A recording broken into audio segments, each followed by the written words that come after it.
Neste segundo bloco, nós veremos os livros de linhagem.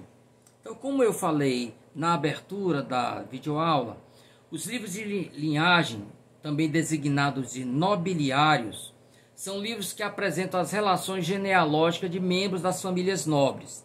Então, era a história de uma família, de um nobre, contava a história, claro, exagerando bastante, mostrando como um verdadeiro seguidor da cristandade. E após isso, eles traziam também os bens, relacionavam os bens. E aqui tem uma coisa muito interessante.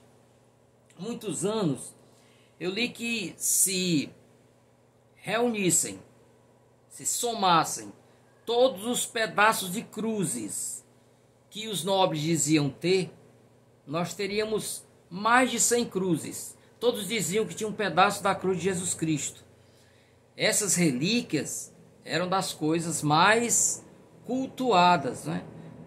Então, um dizia que tinha lágrima de Maria ao pé da cruz. Outro dizia que tinha pena do Espírito Santo quando ele desceu em forma de pomba até Jesus no momento do batismo dele. Então, vocês observem quais eram os bens que eles diziam ter. Então, só de pedaço de cruz, se você juntasse todos os livros de linhagem, teríamos mais de 100 cruzes. E o mais interessante, de madeiras diferentes, né? Seriam 100 cruzes, cada um pedaço de madeira diferente. Essa questão foi muito bem trabalhada por Eça de Queiroz num livro chamado A Relíquia, que virou inclusive minissérie na Rede Globo, não é? Era uma minissérie que juntava a Relíquia, o livro A Relíquia com o livro Os Maias. Então tinha o personagem do Raposão, representado pelo... Opa, me fugiu agora o nome do ator, o mesmo que fez o João Grilo, né? Na peça O Alto da Compadecida, Matheus Nastergalli. Então esse cidadão tenta enganar a avó, que era uma beata, pega dela dinheiro para ir adquirir lá em Jerusalém uma relíquia. E em vez de fazer isso, ele despende o dinheiro todo com uma prostituta. A história eu não concluo para vocês terem a vontade de ler o livro, tá? Não vai demorar para colocá-lo em cordel. Então a função dos livros de linhagem era regular casamentos consanguíneos, assegurando os direitos hereditários dos membros de uma família nobre e seus descendentes, e conservar a memória dos antigos feitos dos fidalgos, né? Então, muitos desses livros transmitem um importante legado histórico, cultural e literário. Ok? No século XIX, o escritor Alexandre Herculano, autor do Romantismo português, publicou o texto destes livros de linhagem em seu Portugalia Monumenta Historica, né? Volume dedicado aos escritores. Ok? Aqui eu trouxe para vocês uma iluminura de um livro de linhagem do Conde Dom Pedro, a coisa mais linda do mundo.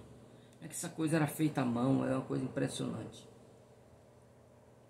Em Portugal conservam-se 4 livros de linhagem da época medieval. O primeiro livro de linhagens, de 1270, o segundo livro de linhagens, de 1340, o terceiro livro de linhagens, não tem uma data, e o livro de linhagem do Conde Dom Pedro, que foi compilado por Pedro Afonso, Conde de Barcelos, entre 1340 e 1344. Então, muitas dessas famílias que eram descritas, né, a origem delas eram relacionadas a alguma coisa sobrenatural, mostrando essa ligação com o divino. Ok? Bom, aqui eu tenho um trecho, pessoal, de um dos livros de linhagem, o livro de linhagem do Conde de Barcelos, em que ele conta a história da Dama Pé de Cabra. Eu enviarei para vocês, isso é uma promessa, eu enviarei para vocês a transcrição dessa lenda que eu coloquei em cordel. Então, eu vou mandar para vocês uma história muito interessante, né? que fala de um nobre que vai encontrar uma mulher muito linda, que ela tinha apenas um defeito: os pés delas eram de cabras. E aí o desfecho da história vocês terão o prazer de acompanhar na minha versão do cordel, ok? Então aqui eu deixei na língua da época, né, o português arcaico, e vocês podem comparar com a versão que eu fiz. Chegamos finalmente nas novelas de cavalaria, né? De todas as modalidades em prosa, é a que melhor ou mais propriamente pode ser classificado como peça literária. Então as novelas de cavalaria, como o próprio nome diz, terão como protagonistas os cavaleiros, né? Que servem ao rei ou a um cavaleiro andante. O cavaleiro andante não servia a um único rei, ele ia de castelo em castelo, né? E existem os cavaleiros que prestam serviço diretamente ao rei, pertencem à guarda do rei, como é o caso dos cavaleiros da Távola Redonda, né? Távola é mesa, então era uma mesa redonda em volta do qual se sentavam os cavaleiros famosos, né? Ok? Bom, as novelas de cavalaria traduzirão a mentalidade das cruzadas, daquelas lutas entre cristãos versus muçulmanos, né? Então, eles sempre, os heróis, não serão apenas os heróis da nação, do rei, do reino, são também heróis da fé. Tanto é assim que uma das missões mais famosas dos Cavaleiros da Távola Redonda é encontrar o Santo Graal, que era o cálice onde foi tomada a Santa Ceia e onde, por ordem de José de Arimateia, né, teria sido colhido o sangue de Jesus na cruz, né? Então esse famoso Graal foi procurado pelos os guardas do rei Arthur, ok? Então, dependendo de quem é o herói, as novelas pertencem aos seguintes ciclos: ciclo clássico, que envolve novelas de cavalaria que narram as façanhas de heróis da antiguidade, portanto antes da Idade Média; o ciclo carolíngio ou francês, que são as novelas cujo herói é Carlos Magno; o ciclo arturiano ou bretão, são as novelas cujo herói é o rei Arthur, sempre acompanhado de seus célebres cavaleiros da Távola Redonda. É bom que se diga que que as novelas de cavalaria vieram das canções de gesta. As canções de gesta eram canções sobre guerreiros, pessoas, né, soldados. E a mais famosa de todas as canções de gesta é o Chanson du Roland, né, a Canção do Rolando, uma peça que fala sobre um ataque dos mouros à retaguarda do exército de Carlos Magno, e o sobrinho dele, que era quem dá nome, né, a canção, Rolando, vocês também ouvirão como Roldão ou como Orlando, né? Ariosto tem a célebre livre Orlando Furioso, é o mesmo Rolando. Na literatura de cordel é chamado de Roldão, e por aí vai, ok? Então, a mais famosa canção de gesta é a canção do Rolando. O Rolando é o sobrinho do rei Carlos Magno, luta contra os muçulmanos, mas eles eram em maioria, e Rolando acaba morrendo. E o interessante é que é baseado num fato histórico, só que a luta não se deu entre cristãos versus muçulmanos. Eram dois reinos da cristandade, eram dois reinos cristãos que brigaram. Mas para ajustar a canção ao espírito das cruzadas, forjou-se que um dos inimigos eram os muçulmanos. Então assim você verá também nessas novelas de cavalaria. Ok? A matéria da Bretanha é uma das fontes que dão origem às novelas de cavalaria portuguesas. Tanto é assim que as novelas portuguesas mais importantes pertencem ao círculo arturiano, como José de Arimateia, História de Merlin, ok? As novelas mais marcantes são A Demanda do Santo Graal, que narra a busca do cálice sagrado, Amadis e Gaula, de autoria atribuída a João de Lobeira, Palmeirim de Inglaterra, de Francisco de Moraes Cabral. As novelas de cavalaria portuguesas também são inspiradas nas canções de gesta ou matéria de França, cantigas que homenageavam os heróis e seus feitos. A Demanda do Santo Graal já foi objeto de vários filmes, né? Falam sobre Lancelot e outros tantos. Em língua portuguesa medieval se preserva um manuscrito da Demanda do século XIV, resultado de uma adaptação do texto francês da Pós-Vulgata.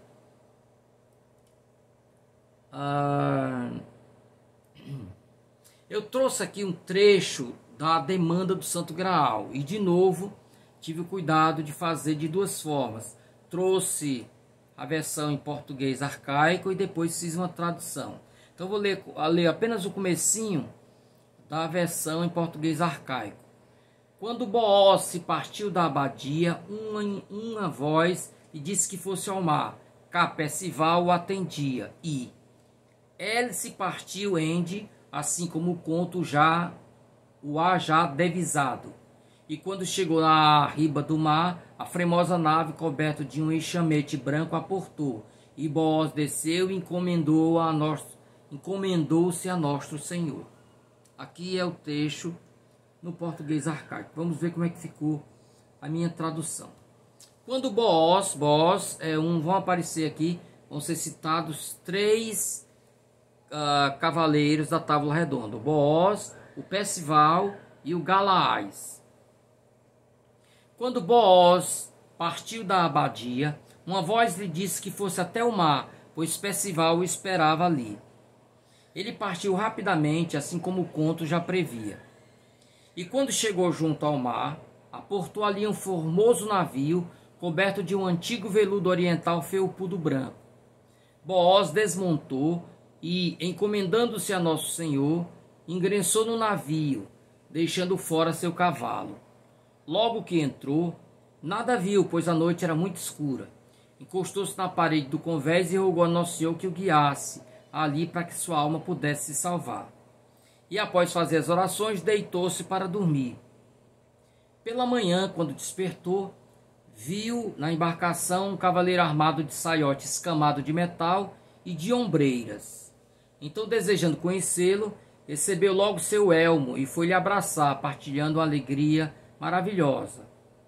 E Percival, o cavaleiro, ficou surpreso quando Booz o abraçou, pois não podia entender quando entrara na nave. Entretanto, quando o conheceu, ficou alegre demais, e erguendo-se o abraçou, recebendo-o como devia. E começaram a contar as aventuras que tiveram desde que entraram na Demanda, à procura do Santo Graal. Assim se encontraram os amigos na barca que Deus lhe preparara, na qual aguardavam saber quais as aventuras para as quais o Altíssimo os enviaria. Então, de novo, além de serem guerreiros, de representarem um rei, são também os representantes da fé, ok? A cruz e a espada.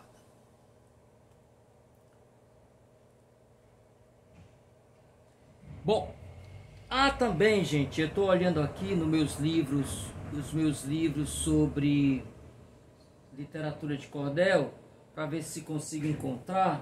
Acredito que não, mas eu tenho aqui uma versão em cordel do Palmeirim de Inglaterra.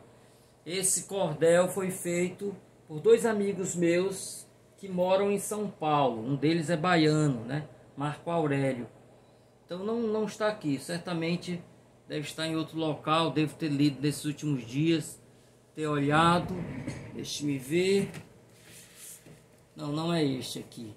Mas esse cordel também é interessante, pessoal, para mostrar para vocês como o espírito das cruzadas também entrou no cordel, né? Aqui tem a Batalha de Oliveiros com Ferrabras. Oliveiros, um cristão, Ferrabras, um muçulmano, né? Ok? Nem precisa dizer quem vai vencer. No final, Ferrabras se converte ao cristianismo. Mas eu tenho aí essa versão do Palmeirim da Inglaterra. Inclusive deixei uma foto dele aqui nos slides que mandarei para vocês. Então, entre os mais famosos romances de cavalaria, eu citei aqui dois. O Palmeirim de Inglaterra, né? Que consta de dois livros. O primeiro dividido em 101 capítulos e o segundo em 66.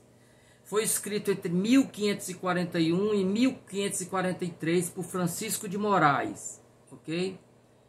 Em português, a versão impressa mais antiga que se conhece é a publicada em 1567, com o título de Crônica de Palmeirim da Inglaterra. Ok? Bom, o resumo para vocês saberem como é, de que se trata o livro. Palmeirim era um heróico combatente que andava pelo mundo em busca de glórias, que dedicava a Polinarda, sua noiva. Então, os cavaleiros andantes tinham sempre a sua musa, a quem dedicavam as suas vitórias. Lembre que Dom Quixote, Miguel de Cervantes, quando escreve o livro, uma das primeiras preocupações do personagem é encontrar uma musa. Só que ele nunca casara, nunca tivera mesmo namoro.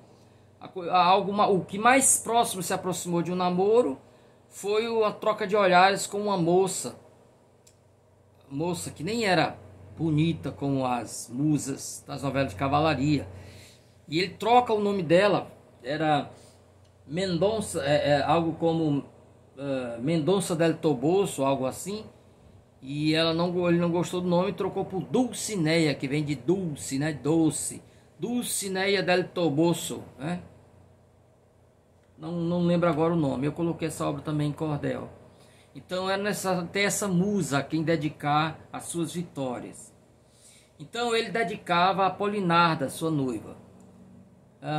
Se articula a obra em torno de dois eixos bem distintos. No primeiro, existe a prisão de Dom Dardos na torre do gigante Dramuziando, que leva a maioria dos cavaleiros cristãos a procurarem o nobre com o fim de obter a sua libertação.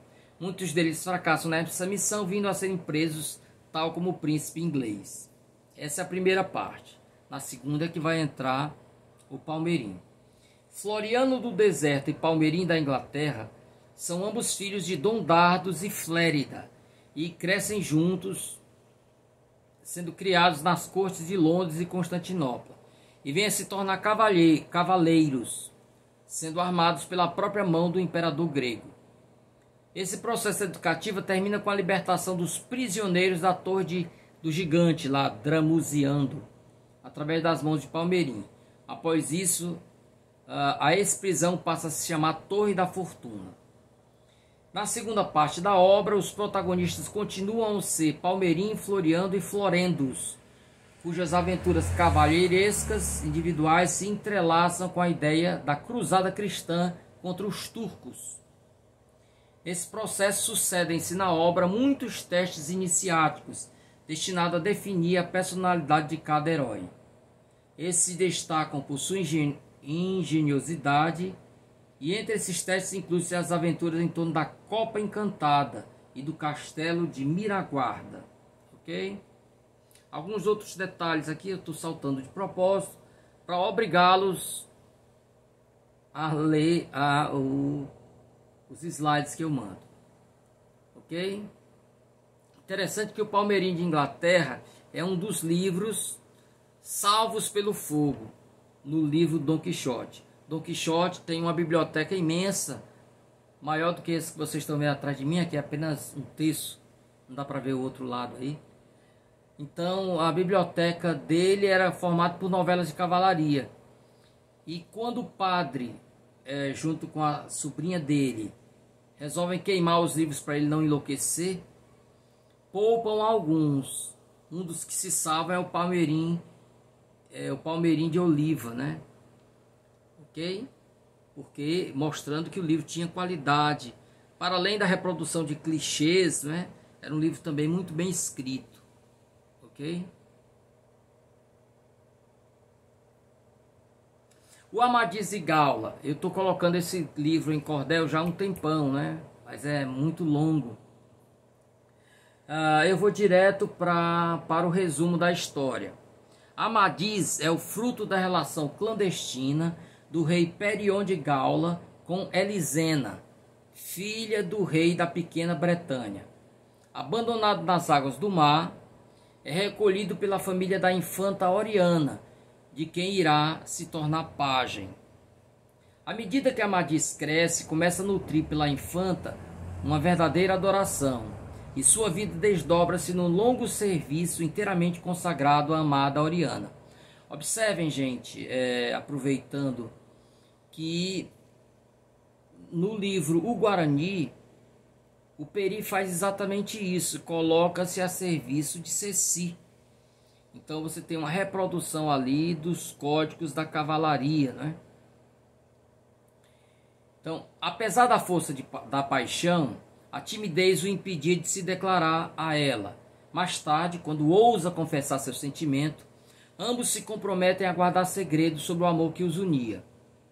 Ninguém sabia que era por Oriana que Amadis se arriscava a combates nunca vistos contra monstros, gigantes e dragões. Certa feita, o cavaleiro invencível quase deixa cair a espada das mãos, ao ver na arena de combate a sua senhora na assistência. Em outra ocasião, e justamente acusado de infidelidade pela amada, Amadis decide abandonar o mundo e fazer-se ermitão. Mas novas aventuras envolvem o herói até que uma delas, ao salvar Oriana, acaba ficando com ela a sós na floresta. Entregam-se um ao outro, selando com a posse dos corpos o compromisso do amor. Então, ao contrário do que é comum nas novelas de cavalaria, aqui você tem uma relação sexual anterior ao casamento. Lembrando que as novelas de cavalaria refletiam a mentalidade da igreja, de forma tal que isso era incomum, mas acontece, né? Então eles se entregam um ao outro antes na floresta, né? Antes do casamento. Após alguns incidentes, tudo se esclarece e eles se casam, sacramentando a união carnal já consumada. Ok? Então, gente, eu tenho aqui algumas informações adicionais sobre ela. Tenho aqui uma foto também da parte inicial, né? Se eu já tivesse terminado o cordel, também mandaria para vocês. O que eu quis deixar com essa nossa videoaula é que toda a produção literária ela vai expressar aquele contexto, tanto social, como econômico, como político e também religioso do período. Assim, aqui nas Cantigas de Amor, nós vimos que o sistema social chamado de feudalismo, né, se faz reproduzir naquela relação do poeta com a senhora que o desdenha, né? Ela é como se fosse o senhor feudal e ele o vassalo. Nas novelas de cavalaria você tem esse espírito da questão da religiosidade. As cantigas de amigo também você tem. Algumas cantigas de amigos se passam nas procissões, né? Ligado também à questão da igreja. As crônicas, como nós acabamos de ver, elas exageravam para poder dar uma filiação sobrenatural, né? Trazer uma origem, entre aspas, divina para aqueles que eram alvo da crônica, né? Então essa literatura está muito ligada à questão do teocentrismo. E é isso que vai distinguir essa produção da que nós veremos no próximo encontro, quando nós entraremos no humanismo. Então peço que vocês leiam o texto relacionado a esse conteúdo, né, para a próxima aula. Então, bons estudos para todos. Eu preciso de um pouco de paciência de vocês para confirmar as atividades avaliativas. Eu estou aí com vários dissertações para defesa agora. Estou me dividindo entre a construção aqui dessas aulas e também o trabalho de pesquisa. Também estou para lançar aí um livro, estou coordenando um livro de artigos sobre cordel, então é bastante trabalho. Bom, vocês já devem imaginar, não é? Então um abraço a todos, gente, até o nosso próximo encontro na semana que vem.